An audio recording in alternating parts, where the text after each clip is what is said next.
بسم الله الرحمن الرحيم، والصلاة والسلام على أشرف الأنبياء والمرسلين محمد وعلى آله الطاهرين.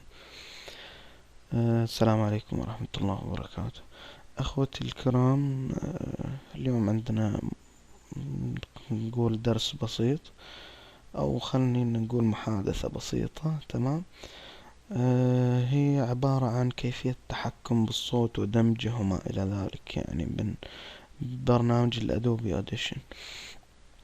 أول ما نفتح البرنامج عندنا ثلاث واجهات في البرنامج. احنا راح نستعمل هذه الواجهة المولتي تراك. تمام. وفي واجهة الإيديت اللي هي لتعديل مقطع منفرد لحاله، وواجهة السيدي للأوديو سيدي. أولا نستورد الملفات اللي نبغى ندمجها. أما من هنا أو import. تمام. أنا راح أختار هذا، أو نقدر بعد نضغط هنا ضغط مزدوج وأجيب اللي أبغاه.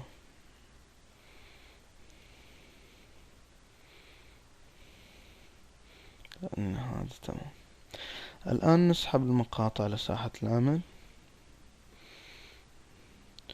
ونلاحظ انهم ما هم في البداية صايرين، وهذا الشيء انت تتحكم به، بس انا ما ابغى هالشي يصير عندي. اختار هذه الاداة ونسحب الى الاول، نسحب الثاني الى بداية المقطع. الان تمام. الان نريد ان يكون طول المقطعين متساوي. نأشر على المقطع هذا الاول ونحدد الى الاخير، ونضغط من الكيبورد زر ديليت. الآن صاروا متساويين تماما. تمام. الآن عشان نتحكم بساحة العمل بشكل أكبر وبدقة أكثر، نضغط من هنا على أداة الزوم عشان نكون مرتاحين أكثر في العمل.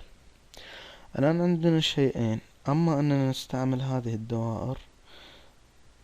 تمام. وهذه وظيفتها بالضبط هي أنها تقلل الصوت. يعني هذه مثلا الحين أنا خليتها 15، صار هذا أعلى بكثير من ما هو عليه، وهنا سالب 8 يعني أقل ما هو عليه بكثير. هذه عشان ترفع الصوت بشكل عام، يعني كامل المقطع. بعض الأحيان احنا نبغى نتحكم بالمقطع، يعني فيه نزول وصعود وهكذا، وهذا اللي احنا راح نسويه الآن. نحذف من هنا، نخلي القيمة صفر الافتراضية، وهذه أيضا صفر. تمام. أنا عندي الحين هذا المقطع آهات صوتية، وهنا موسيقى خفيفة. فأنا أبغى هذا العنصر البارز وهذا العنصر اللي أول شي يطلع بعدين يختفي، أو يكون خفيف جدا. خلني بس تابعوا معاي الحركة دي اللي بسويها الآن. اختار أداة الماوس، نأشر على هنا. الآن ظهرت علامة يد الماوس. تمام.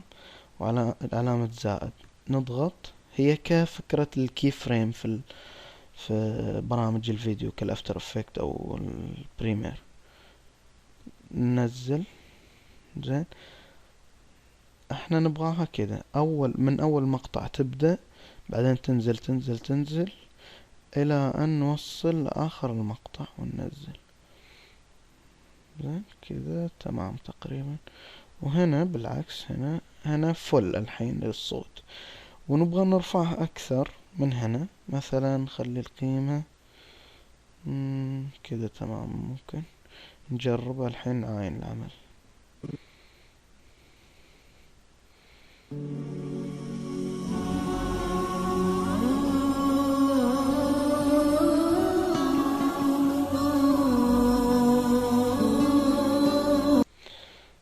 ألاحظ أن المقطع الثاني عالي شوي، فننزل عليه.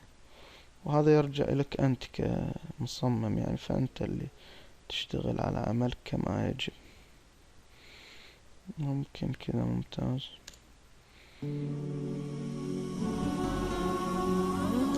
تمام. الحين تمام. الآن خلصنا من الشغل على المقاطع اللي عندنا، ولاحظوا أن نقدر نضيف تراكات أخرى.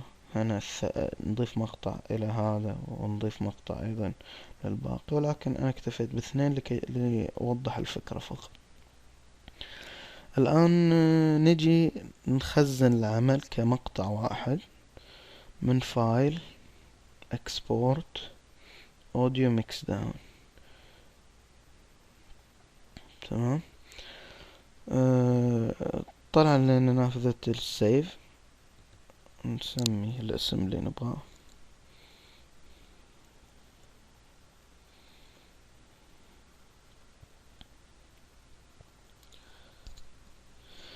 ونلاحظ يعني ان ال MP3 صيغة ال MP3 هي اكثر الصيغ شيوعا وانتشارا، انه ما في اي برنامج صوت او فيديو ما يقبلها او شيء كذا.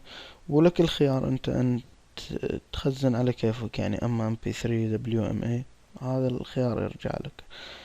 هنا البوكس هذا يعني اعدادات اكثر احترافية شوي، ما بنحتاج لها الان. يعني نقول سيف. الآن تخزن عندي مقطع واحد، لاحظوا انه جابه لنا هنا كمقطع واحد كامل، وجاب لنا ايضا تلقائيا واجهة الاديت. لاحظ احنا كنا شغالين هنا، نقلنا الى هنا تلقائيا. نجرب نعاين.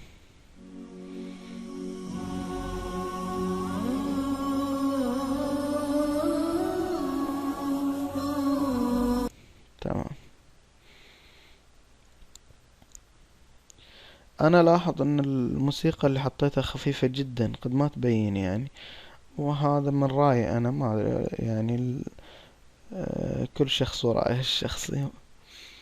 تمام. الآن خلصنا عملنا، كل شي خلص. فقط ملاحظة قبل نهاية الدرس أنه هذه بس المفاتيح، مفاتيح العمل يعني. تمام. والباقي عليك أنت تورينا إبداعك إن شاء الله. هذا، وصلى الله على محمد وآل محمد. السلام عليكم، واعذرونا على القصور.